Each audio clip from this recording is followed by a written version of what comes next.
Rail 12 is an interesting thing. It's an interesting creature that gives the energy minister extraordinary powers. So basically, a company that wants to export refined fuels or bitumen or natural gas, anything really, to any place, not just BC, it doesn't name BC, anywhere in the legislation. Because Thank you very much, because that would be unconstitutional, Yes. so we're not going to name them.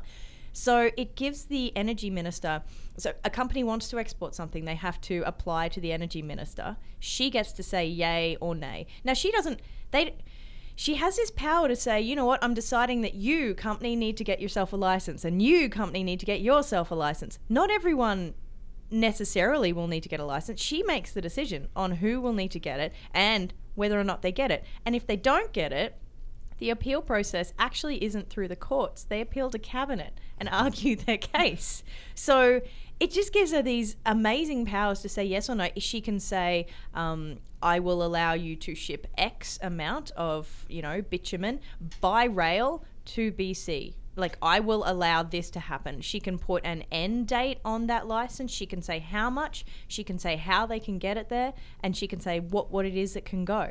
And there's... So hypothetically, I mean, I'm not saying she would do this, but hypothetically, does this give her the power to say you can't ship by rail so as to increase the pressure for a pipeline? Because, I mean, my read of it was that what she can say is the pipeline can only carry bitumen, it can't carry refined gasoline. Sorry, drivers of British Columbia. No, but I hadn't thought through that she could actually stop rail shipments too. Which I guess she could, but what she's actually doing is saying because of the context is we'll turn off the taps. That's the context. But of course, the actual wording of the bill is nothing like that. Yeah. What they're saying basically, we'll still ship. Oh yeah, but you maybe get your fuel. we'll decide to ship just bitumen through Yes. the pipeline because there's a big market for that. And gasoline, we'll ship that by rail.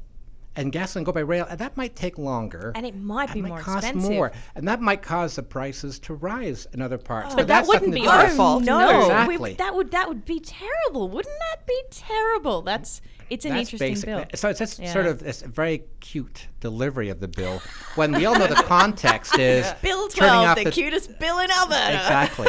So the context is turning off the tap. So of course BC is saying, well, hold on for a second. We know that context. This is not you just getting control over shipping exports for your own benefit. In Alberta, it's a way to turn off the taps, but doing it in a sort of, again, passive-aggressive backdoor way. But Very Canadian, that passive now aggressive. you're asking if they could just say That's no true. more rail shipments. No, I think it's more to do with them delaying shipments as opposed to turning it off. But I mean, you could imagine a scenario in which they said, sorry, we've got lots of grain that needs to move, and that's more important to Alberta's economy, so you can't use the rail. Absolutely. I mean, we've been comparing Notley all along to Lougheed, but really this is Aberhart kind of legislation. I mean, it reminds me of the stuff Social Credit used to do and try to do in the 1930s, to do end runs. Overstepping. Yeah.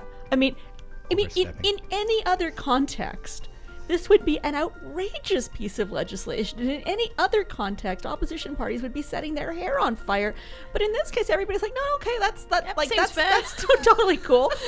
And I think, one thing we were talking about is there's also no limit to when those powers would disappear. There's no sunset clause in this, and that's one thing that opposition leader Jason Kenney said. He said, we support the goal of this bill, but we're going to be proposing an amendment to have some kind of sunset clause because you don't want to just have the energy minister able to wield these powers forevermore.